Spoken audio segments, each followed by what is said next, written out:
नमस्कार किसान साथियों, आपके अपने एग्रीकल्चर रिलेटेड में सभी का स्वागत है। वीडियो जानकारी चल गई, शेयर करना, बेल आइकन दबाना ना भूले। आज ये वीडियो है हमारी कॉटन की हर्बिसाइड के ऊपर, जो कचरे वाली स्प्रे कौन सी कर सकते हैं ऊपर से। और दूसरा, किसान भाई ने नरमे की बिजाई कर रखी है 3.5 फुट के अंदर, पाड़े के अंदर। बहुत ही ज़बरदस्त, आप देख सकते हो कितना अच्छा शानदार पाड़ा है।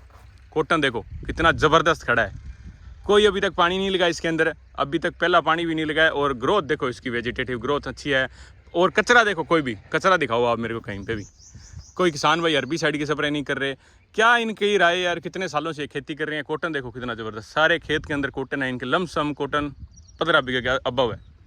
बहुत ही शानदार है। और कणक वाला बाण है ये, कणक का जो बाण है, सारी तूड़ी इसके अंदर ही बही है। सारी तूड़ी जो कणक की आपने इसके अंदर ही मिलाई है। कोई भी मतलब आपने इसके अंदर फर्टिलाइजर डाला है कोई ज़्यादा एक्स्ट्रा? नहीं, फर्टिलाइजर तो कुछ नहीं डाला मैंने अभी इसके अंदर, कोई फर्टिलाइजर नहीं डाला। डाला। आपका ये बिजाई से लेकर एंड तक थोड़ा इसके बारे में बताएं भाई, आपने बिजाई कितने पाड़े पर की, कौन सा कितना बीज डाला? इसके अंदर मैंने क्या किया, जब कणक की कटिंग कराई थी कपैन से निकलवाने के बाद, फिर मैंने तूड़ी वाली मशीन से ना उसको पीछे से खुला के ट्राली से बगैर इसके अंदर फेर दिया मैंने। जो कणक का लांगा था ना, उसकी तूड़ी बन के इसके अंदर खिलर गई सारी, मतलब उसकी रूढ़ी बहुत बन गई। उसके बाद मैंने इसको 5वें महीने की 15 तारीख को नरमा बीजा 3 पाड़े पे। ठीक है। उस पर क्या है, मेरे को 1 थैली बीज से कम ही डाल के इसको बीज दिया।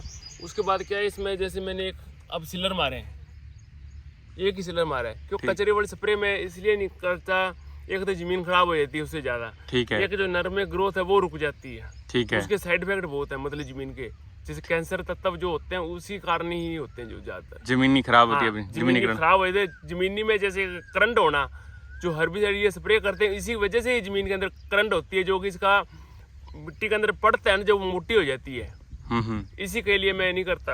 अब मेरे को ये 2 मेडिसिन है, जो ये दवाई है पेस्टिसाइड, ये इसलिए है जैसे अब कचरा ऊपर हो जाएगा, यदि ज़्यादा हो जाए, पहली बात तो मैंने पहले एक बार सीलर मरवा के इसको गोडी कर दी है। अब इसके अंदर कोई चीज़ नहीं आया। अब जैसे कचरा ऊपर से हो जाए, जब सीलर नहीं लगेंगे उसके बाद यहाँ कोई दिक्कत आए, तो उसके बाद ये दोनों जो ब्रीक पत्ती की मोटी, ये एक है, ये जो है ये है क्यूजुलाफोइथाइल, जो कि लमसम अपनी पतली पत्ती की मानी जाती है, एंजिल के नाम से। ये हिटबिट है, इसमें पाइथोरेबेस सोडियम है मेरे आइडिया से, जो कि मतलब है चौड़ी पत्ती के घास के लिए काम करता है। ये पतली पत्ती चौड़ी पत्ती के लिए ये हिटबिट है, जो कि गोदरेज का आता है।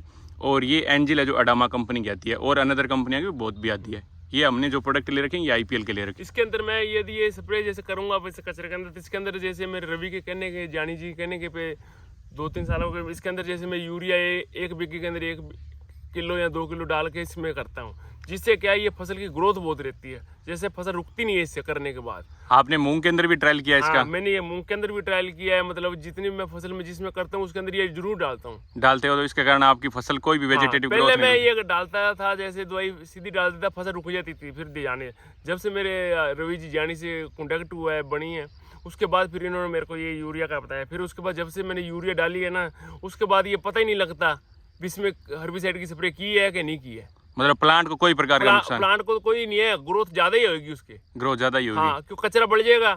उसके बाद जो यूरिया नाइट्रोजन मिलने के बाद ये क्या चल पड़ेगी, बहुत बढ़िया। उससे रंग इसका जो है ना, रंग हरापन आ जाएगा, ऐसा लगेगा जैसे ताजा कोई पानी लगाया हुआ है। अभी जो हर्बिसाइड की स्प्रे होती है हमारे किसान भाइयों की, इसके कारण क्या रहता है, अपने ट्यूबवेल का पानी यूज करते हो आप? हाँ जी। ठीक है, ट्यूबवेल का पानी यूज करते हो, क्योंकि नहरी पानी अगर ना मिले तो ट्यूबवेल का पानी भी ले लेते हो। उसमें सबसे बड़ी समस्या आती है आपका, ये दवाई का रिजल्ट नहीं आता हर्बिसाइड का। अच्छा रिजल्ट नहीं बन पाता। तो इसके लिए हमने प्रोडक्ट लिया है, एक PS टूनर के नाम से प्रोडक्ट है, आप देख सकते हो। इसकी डोज है 50 ml 100 लीटर पानी के हिसाब से। आप इसको हर्बिसाइड के अंदर पहले मिला सकते हो, दवाई कर रहे हो उससे पहले आप पानी के साथ इसको मिला लें। जो पानी आपका pH है हाई, उसको मेंटेन कर देगा। विद इन आपके जो दवाई मिलाएगी उसको रेजिस्टेंस पावर है, एक्स्ट्रा पावर है, वो बढ़िया बढ़ा देगा, जिसके कारण जो हर्ब के अंदर कचरा है, पेस्टिसाइड है, वो सब कुछ क्लीन होगा। आप इसके अंदर ज़्यादा कोई इसका खर्चा नहीं है, लमसम है प्रति बीघे के हिसाब से खर्चा माने तो 10 रुपये प्रति 10 या 20 रुपये प्रति बीघे का खर्चा है। पर आप अगर इसका ट्रायल करेंगे तो आपको एक्सेलेंट परिणाम। अगर ट्यूबवेल का पानी यूज़ कर रहे हैं तो इसकी 50 ml 100 लीटर पानी के हिसाब से डोज ले लें, आधा ml 1 लीटर पानी के साथ पानी में पहले मिला लें, तो आप इसका इस्तेमाल भी कर सकते हैं हर्बिसाइड के अंदर। हर्बिसाइड के एक्सीलेंट परिणाम मिलेंगे आपको, बेहतरीन। तो हमारे किसान भाइयों के काफ़ी सवाल थे, भाई आप एक हर्बिसाइड के ऊपर वीडियो बनाओ, कॉटन के ऊपर। दूसरी मेरी कोशिश रहती है ज़्यादा से ज़्यादा आप कम करो हर्बिसाइड, क्योंकि हर्बिसाइड से क्या जमीनीकरण नुकसान बहुत होता है।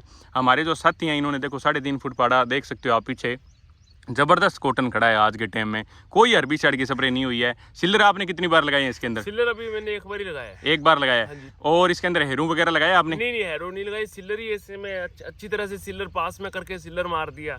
जो इसके अंदर माड़ा मोटा कचरा था वो मैंने इसको खूड़ के आसपास में जो कचरा था। अब आप कई किसान पूछते हैं ये दूब का, तो दूब के लिए सबसे बढ़िया इसकी गुड़ाई करें। अगर इसके अंदर देखो गांठ होती है, जड़ के अंदर नीचे गांठ होती है, इस गांठ को बाढ़ने के लिए कोई दवाई है, जैसे दानुका की स्पेंट्रा स्पुट्रा के नाम से आती है, मेरे कोई आइडिया नहीं है, वो आप पता कर लें, थोड़ा इन्फॉर्मेशन कर लें। अगर वो दवाई इसमें करेंगे आप, तो ये देख लेना भाई आप दूब को बाढ़ेंगे, जड़ को बाढ़ेंगे, तो इसके अंदर मिट्टी के अंदर कितना नुकसान पहुंचा सकती है, वो प्लांट के अंदर कितना नुकसान। इसलिए इसको बढ़िया, अगर गाँव पे दूब होती है तो इसकी गुड़ाई करवा दें बढ़िया। गुड़ाई कराने से एक बार कम हो जाएगी, उसके बाद अपने जो प्लांट है कॉटन, अगर अपना वेजिटेटिव ग्रोथ अच्छी पकड़ गया, उसके बाद में जो कचरा है वेस्टेज है वो इतना ज़्यादा नुकसान नहीं पहुंचा सकता। ये तो इसलिए मेरे हो गया ना, जैसे मैंने सिलर जिस दिन मारे थे उसी दिन 2 घंटे के बाद बरसात होगी, जैसे 2-3 आंगल बरसात हो, उसके अंदर क्या कि फिर वो वापस साथ में जम गई, गांठ लगी। यदि तो वो एक दिन बरसात नहीं आती तो फिर तो ये बढ़ जाता। अब इसके अंदर सिलर दोबारा से मारूंगा मैं। अब जब सिलर मारूंगा तो इससे ये फिर खत्म हो जाएगा, क्योंकि उसको एक दिन तो धूप चाहिए। बहुत बढ़िया जी, चलेगी तो उससे इसकी गांठ खत्म हो जाएगी, बढ़ जाएगा। बहुत बढ़िया जी, बहुत बढ़िया। हमारे जो साथी हैं गब्बर सिंह जी बहुत ही अच्छी खेती करते हैं और सुचारू रूप से अच्छे किसान भाई हुए हैं, अच्छी गाइडेंस भी देते हैं, साथ में खेती भी अच्छी है, साथ में जितना हो सके उतना फर्टिलाइजर, केमिकल, हर्बिसाइड जो भी है कम करते हैं अपने खेत में भी, मिट्टी को नुकसान ना पहुंचे किसी भी प्रकार करके। तो हमारे जो साथी हैं बहुत बढ़िया है। मिट्टी को अगर जीवाणु, जो मित्र कीट हमारी मित्र फंगस है जो बढ़िया रहेगी, तो हमारी मिट्टी अगर बुरबुरापन अच्छा रखेगी तो ऑटोमेटिक ही हमारे खेत के अंदर हमें ये फर्टिलाइजर वगैरह कम यूज़ करना पड़ेगा। तो वीडियो जानकारी चल गई किसान भाइयों, शेयर करना ना भूलें। धन्यवाद।